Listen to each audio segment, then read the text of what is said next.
não me deixarei dominar por coisa alguma.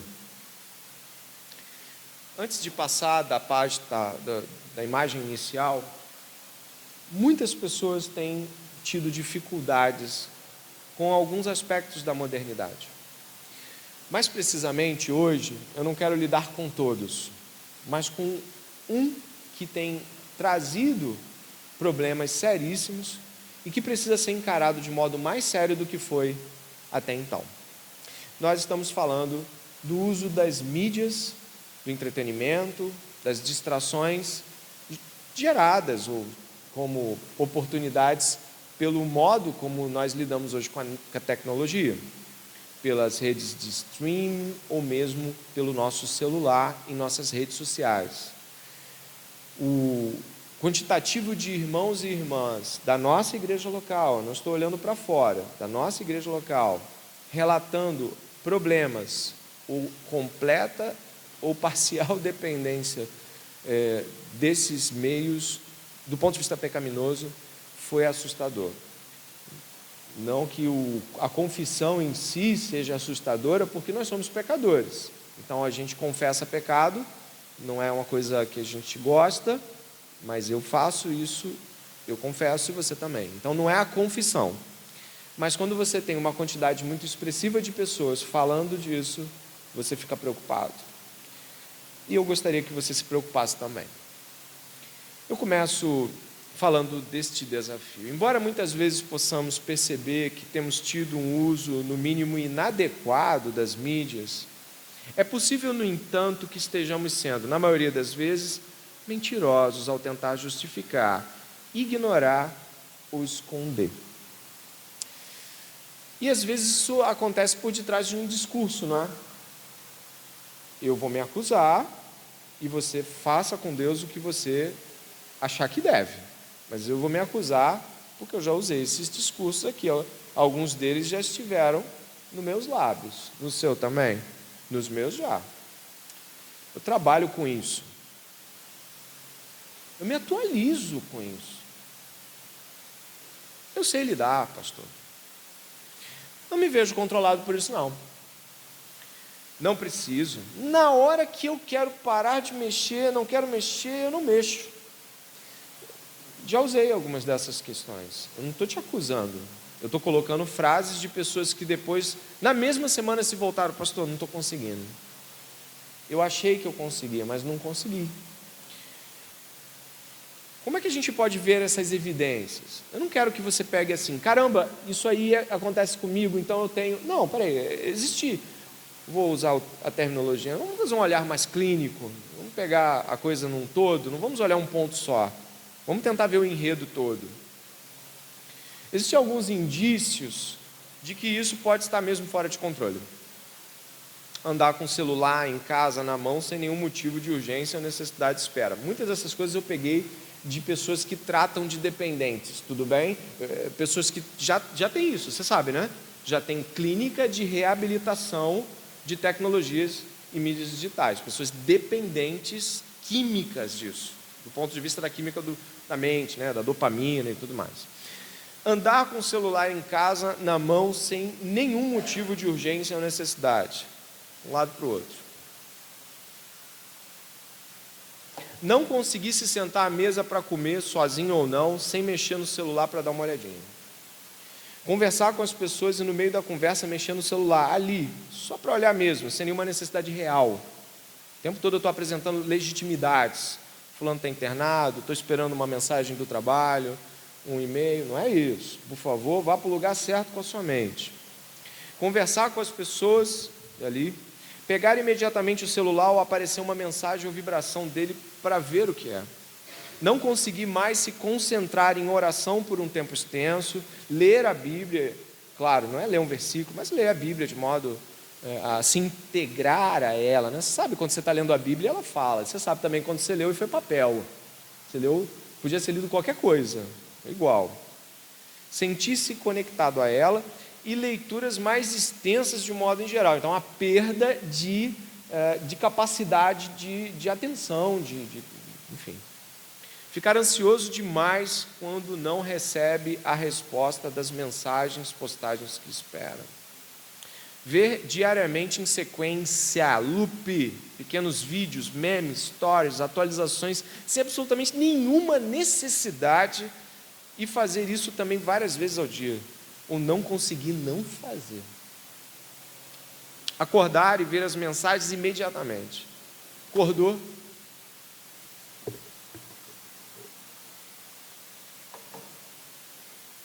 Sem conseguir começar o dia por oração, café da manhã, meditação. Ter mais preguiça por atividades que exigem atos presenciais. Como a necessidade pelas respostas imediatas nas mensagens pode ser algo real, ou mesmo atualizações que mexemos em loop serem algo muito frequente, ficamos dependentes da dopamina liberada na antecipação do prazer, desculpe a frase mal construída, liberado pelo estímulo. Eu estava lendo alguns sites e alguns especialistas dizem que isso vai gerando em você um prazer antecipado. Você, caramba, vou ver a mensagem, vou ver o celular, vou ver o story, aí vou ver se tem vídeo, vou ver se tem atualização. Isso gera alguns níveis de liberação de estímulo e prazer. E por isso muita gente que é afastada do celular tem abstinência, porque é como uma pessoa drogada. Eu li algumas coisas bem legais no Olhar Digital sobre isso, e em outros sites, BBC também eu consultei, a Science também, uma revista importante, e todas elas falando da grave crise da dependência da mídia. O irmão Alan falou que está lendo um livro muito legal, né, Alan? Qual o nome do livro, Alan?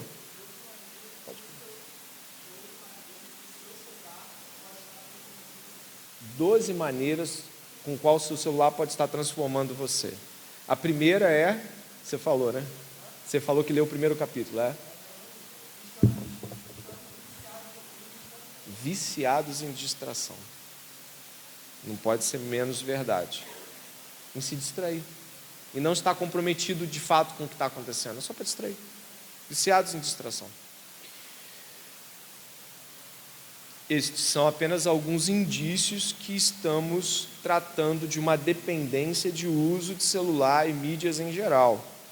Desdobramentos comuns também, ou seja, resultados. Você foi mexer lá, o que você encontrou também? Uso de pornografia, imagens impróprias, dependência por postar a sua própria vida imediatamente ou necessariamente. Tenho que postar que eu estou tomando um açaí, eu não consigo. É só para os meus melhores amigos, mas mede se é sempre para os seus. Cara, é uma necessidade de autoexposição. Isso acontece.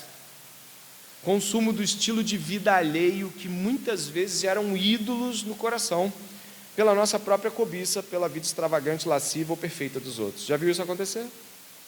Já seguiu alguém e falou assim, cara, essa é a vida. É por ali, ó. Se fosse assim, seria perfeito. Maratonar entretenimento e deixar de lado as disciplinas espirituais, servir os irmãos ou ao próximo com apenas um leve remorso e sem nenhum autoquestionamento pelas horas e mais horas seguidas, fato este que muitas vezes se repete sem que haja uma reflexão sobre. É difícil tocar nesse ponto, porque a liberdade que você tem de fazer e a legitimidade em dado nível podem trazer uma relativização do ato. É como se fosse assim, posso, não é pecado. Qual é o limite? Mas como é que eu vou dizer para a pessoa que o limite é assistir 2 séries, dois episódios? Tem cabimento o pastor falar um negócio dele? Não, o limite é 2 séries. Mas nós podemos fazer paralelos. Você ora e lê em proporção? Você se compromete em interceder pelos irmãos da igreja, como se compromete com as suas maratonas? Você está entendendo? Eu não posso dizer o limite de ver séries e filmes, não posso. Eu vou estar sendo um pastor autoritário, mas eu posso te chamar a atenção para a sua dificuldade de fazer coisas que são extremamente importantes na mesma proporção. E aí você, peraí, então entendi, eu assisti 5 capítulos de uma série, fui pegar a Bíblia e falei, amanhã eu leio. Tem algum problema? Alguma coisa está acontecendo e eu não posso, nem você, negar que está acontecendo. A igreja está entendendo? o pastor me disse para assistir. Não, peraí, para aí para a gente não ir para um caminho errado. Há ainda muitas dificuldades relativas a esta, como as facilidades que o celular proporciona por meio de seus aplicativos, verdade, né? Quanta coisa importante, comer, pagar, e está lá, no mesmo lugar que o teu problema, tá? Você está com um problema no negócio, mas está com ele lá na mão para pagar a conta. Olha o problema que isso traz. A relativa aprovação de um comportamento de uso excessivo por parte da sociedade em geral. 3 aninhos, 2 aninhos, não sai do celular. Não é? É uma criança, não sai do celular. É um senhor, uma senhora, não sai do celular. A gente tem todos os casos agora. A sociedade basicamente diz que isso não é um problema. A dificuldade de abstinência pelo medo de se ver out ou desconectado das pessoas, tem um medo de, cara, eu vou ficar sem saber nada, eu vou ficar, sabe, o medo de você chegar para a pessoa assim, cara, você tem que desinstalar esse Instagram, cara, não está dando para tu, não está dando, mas tem muita coisa boa também. A pessoa já te olha assim, tu fala, peraí, eu não estou dizendo que não tem coisa boa não, porque tem mesmo. Eu já fui abençoado por meio do uso do Instagram, a igreja também na pandemia, tem gente boa falando coisa boa, não tem? Mas você está com um problema. Mas tem coisa boa lá, pastor, já começa a tremedeira, né? Então, não achar que o uso excessivo de mídias é anormal ou mesmo prejudicial, também é. Passo horas, sim, pastor, não vejo nenhum problema. Entendi. Às vezes a resistência da pessoa é tão de coração que ela não está nem te ouvindo mais, ela já está resistindo, e você só está querendo ajudar, uma reflexão. Entrevista à BBC, o psicólogo espanhol, o mais renomado psicólogo, um dos mais da Espanha, o Marc Massip, defendeu que o celular é a heroína do século XXI. Ele tem uma clínica de reabilitação de pessoas dependentes, e ele fala que as pessoas tremem, suam, choram por dias, e não é álcool, não é cocaína, é o uso de mídia. Mas eu não estou assim. Tá, mas que bom. Eu espero que nunca chegue assim. Mas eu estou te falando do ponto de um clímax, né? Aqui é uma entrevista dele, tá bom? A BBC. Pode parecer uma comparação exagerada, mas o psicólogo espanhol Marc Massip a defende com unhas e dentes. O celular é a heroína do século XXI, diz ele sem rodeios. Parte do seu trabalho consiste em oferecer tratamento em clínicas de desintoxicação para viciados em tecnologia. Uma reabilitação que pode se tornar ainda mais difícil do que as das drogas.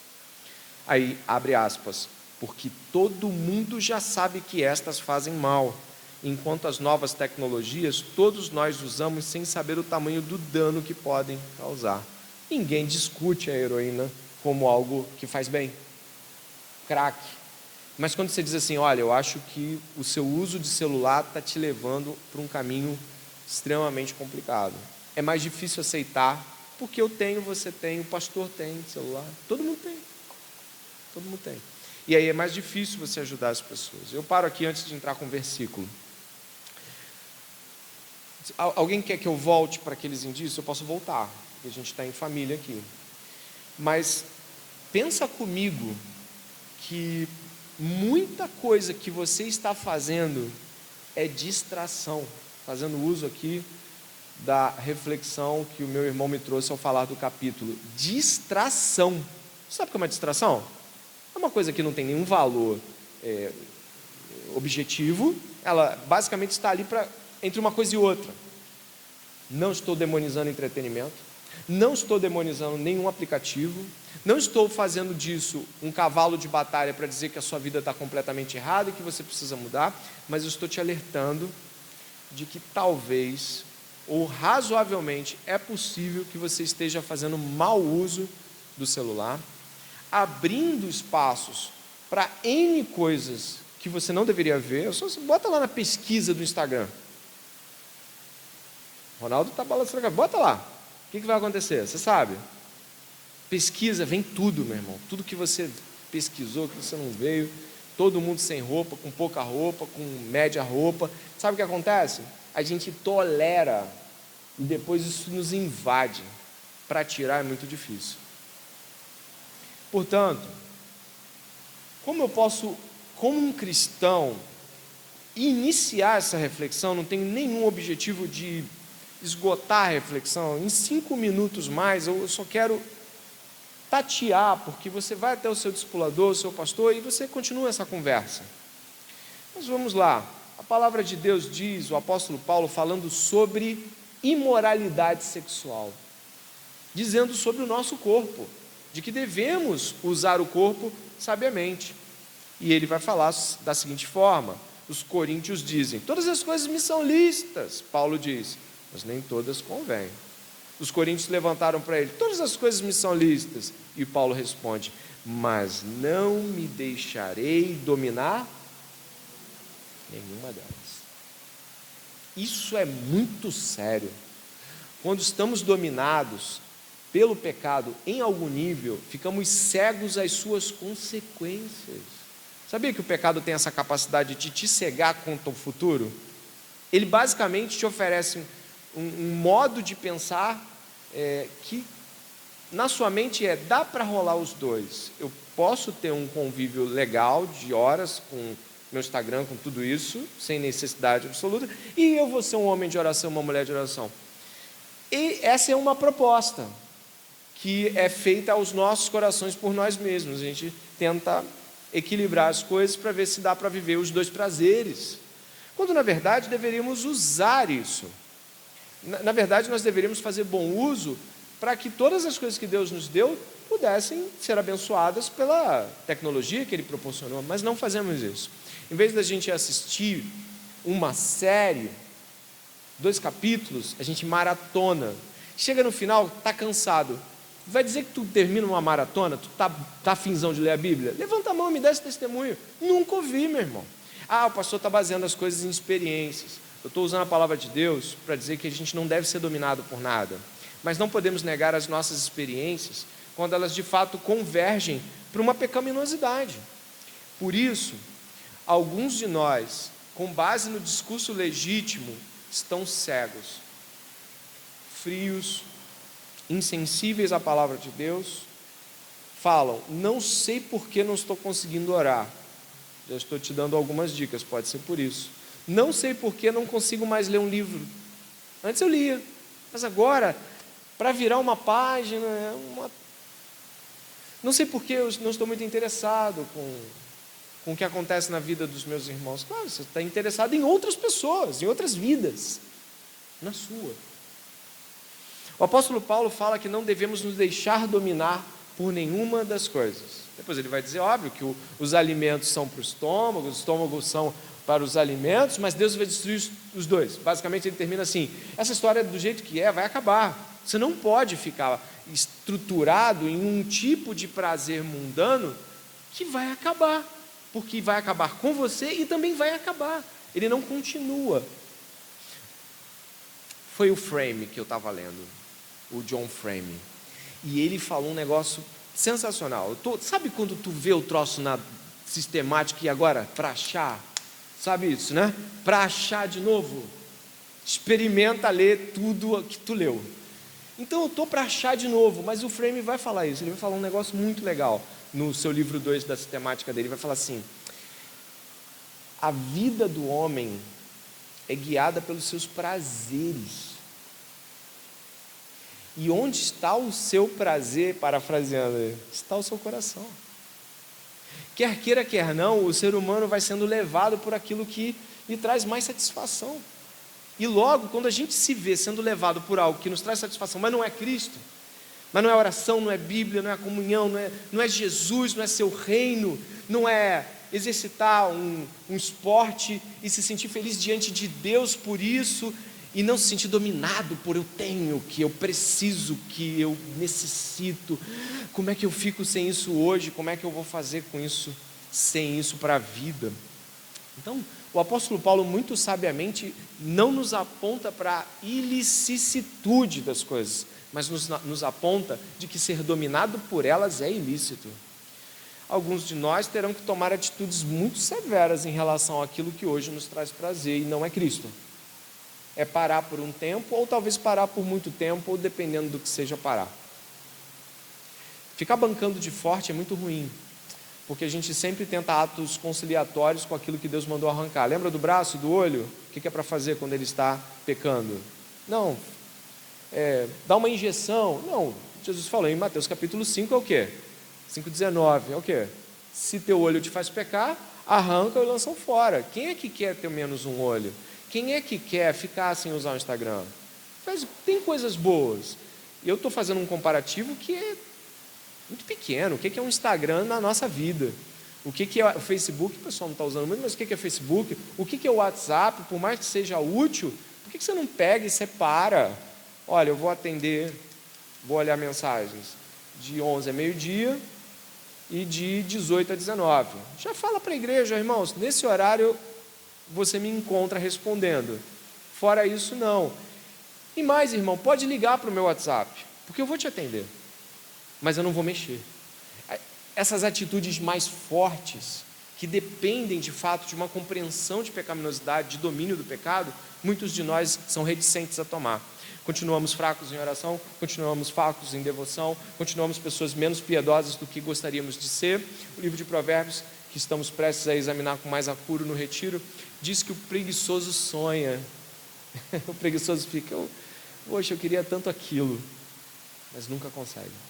Você queria tanto uma vida de oração, não é? Você queria tanto uma vida de devoção, você queria tanto uma vida de santidade, não queria mais olhar para os corpos das pessoas e ficar desejando eles. Eu não queria mais ficar sensível a coisas que eu vejo, mas você ainda vê. Uma vez eu entrei num quebra-pau muito grande com um cara que assistia Game of Thrones, não por causa da coisa, sim, porque o negócio é bem feito. Não é a qualidade da arte que define se ela é lícita. Mas falei, cara, tem muita gente pelada lá, tentei ver umas 3 vezes e das 3 vezes apareceu gente sem roupa, não quero mais não, porque isso vai mexer com a minha cabeça, isso vai mexer com a minha imaginação. O cara falou, você é fraco, essa foi a resposta, não é nem o irmão aqui não, você é fraco. Eu acho que ele não mentiu não, eu acho que ele falou a verdade, eu sou fraco, mas e você? Talvez você não tenha se dado conta o quão fraco é, dos seus fracos. O que devemos fazer? Estabelecer horários curtos e definidos para o uso de mídia, nas proporções da nossa necessidade, não olhando para o lado, mas olhando para Cristo, e o que ser discípulo, o que ser cristão, quer dizer em termos de dedicação. Abster-se por um tempo, e talvez, se não houver melhora, por muito tempo, ou definitivamente, caso não haja prejuízo para a vida cristã. Mas como assim? Poxa, a gente precisa se informar, e nisso o WhatsApp tem sua valia, mas você não está conseguindo, então a gente vai ter que encontrar um jeito de falar com você para ajudar você, não é? SMS, ligar para você, vai ter bem uma assembleia, mandar por e-mail as coisas, não tem que te ajudar, porque você tem um problema, e ele hoje não consegue ser resolvido passando a mão por cima, você está entendendo? Não dá para fazer assim, vamos tentar mediar, não está dando, precisa arrancar. Ao mesmo tempo que está se abstendo dessas coisas, ampliar as disciplinas espirituais, comunhão, leitura teológica e outras também, e usar o tempo para o serviço ao reino. Não adianta só parar de fazer uma coisa que está te dominando, você tem que ir para o outro lado, né? Você tem que ir na direção das virtudes, você não pode apenas se abster das coisas erradas, dos pecados, você tem que ir na direção da virtude, porque senão você não preenche o espaço que o pecado estava usando. Venha para a virtude. Procurar ler a Bíblia, ou no livro físico, ou com Wi-Fi, 3G, 4G desligado, não é verdade? Porque você está lendo a Bíblia e pum, cai uma mensagem. Vai dizer que aquilo não atrapalha um pouquinho? Atrapalha? Então tira do Wi-Fi, tira do 3G. Coisa simples, né? Isso que a gente não escolhe fazer. Compreender que a reeducação não se dá por meio de um mês onde as coisas melhoraram, mas levará tempo. Melhorou, já quer usar de novo, já quer fazer tudo de novo. Nem espera ter prazer de novo, porque a gente perde o prazer das coisas de Deus quando o pecado nos domina. Isso não vem... Semana estava até conversando, né? Eu e Camila, a gente conversou bastante essa semana. Você não vai apertar um botão de coisas que vão voltar para o lugar. Isso vai demorar, é um período de desintoxicação, a mentalidade tem que mudar, o coração tem que ir para o lugar certo. Isso vai levar um tempo, um processo. Você não ficou assim do dia para a noite, e não vai ficar assim da noite para o dia. Estar aberto a críticas quanto ao uso de mídias e ser franco em suas confissões e prestações de contas sobre isso. É muito importante dizer que as coisas não estão no lugar. Ou é importante dizer, é assim que as coisas estão, e alguém dizer, não estão no lugar. Porque às vezes você não percebeu que elas não estão no lugar. Termino aqui. Nós temos um problema na nossa sociedade. A igreja faz parte da sociedade. Mas segundo nosso irmão John Stott, em seu comentário de Efésios, a igreja é a nova sociedade de Deus. Não podemos viver sobre a égide e o imperativo do pecado. Precisamos nos voltar para as verdades a qual cremos, que não são abstrações teológicas, são verdade e vida para os nossos corações. Eu e você precisamos estar cheios da vida de Jesus em nosso coração, da vivacidade de Jesus em nossos corações. E eu peço a você que nessa manhã, porventura se enquadrou ou vislumbrou em algum nível que está aqui, procure ajuda. Você já recebeu indicativos do que fazer, mas procure ajuda. Procure ajuda porque talvez o fazer vai ser mais difícil do que você pensava. E vai. A disciplina não é fácil de ser conquistada. Ela leva tempo. E muitas vezes nós desanimamos por causa disso, quando na verdade ninguém disse que ia ser de uma hora para outra. Eu peço aos irmãos que nessa oração que nós vamos fazer agora, você fala com Deus assim, mesmo, Deus, eu entendi essas coisas que o pastor falou. E muitas delas eu me enquadro. Andar com o celular, falar com as pessoas, parar, falar com elas para mexer em mensagem, fazer maratonas de séries, de filmes, de um monte de coisa. E, na verdade, quando eu me deparo com a necessidade de ser mais crente, tem um montão de coisas que a gente viu, eu vou mandar isso para a igreja. Mas a igreja precisa se comprometer com o senhorio de Cristo. A igreja precisa se comprometer com a entrega incondicional a Cristo. A igreja precisa se comprometer com a realidade que vai morrer, e de que isso tudo vai passar, e de que o que sobe não é isso. E nós precisamos ter paladar pelas coisas eternas. Vamos morrer. Atente-se para isso. Essa vez eu vi um livro, não sei se foi do Van Hooser, mas foi o Pastor como Teólogo Público, no qual um dos autores diz assim: os pastores preparam a sua igreja para a morte. Eu fiquei parado e eu falei, aquele Ostrach, tem um nome diferente, você sabe o nome dele? Ostrach não sei o quê. Ele falou assim: os pastores preparam as pessoas para a morte. Eu falei, meu Deus, que frase terrível. O pastor não devia estar dizendo como as coisas poderiam ser mais... Não, ele fala, porque esse é o fim. E ninguém pode trabalhar sem o fim nos olhos, sem o final do que a gente vai viver. A gente vai morrer e se encontrar com Jesus. Se Jesus voltar, que bom, com Ele nos ares. Mas se Jesus não voltar, o que tem sido a constante das gerações anteriores, vamos deixar tudo isso. Computador, celular, mas os pecados são contados. Mas a justiça de Deus permanece. E o Senhor vai nos pôr em vista toda a palavra colocada a ermo, todo olhar pecaminoso, todas as coisas. Eu vi um sermão essa semana do Augusto Nicodemos que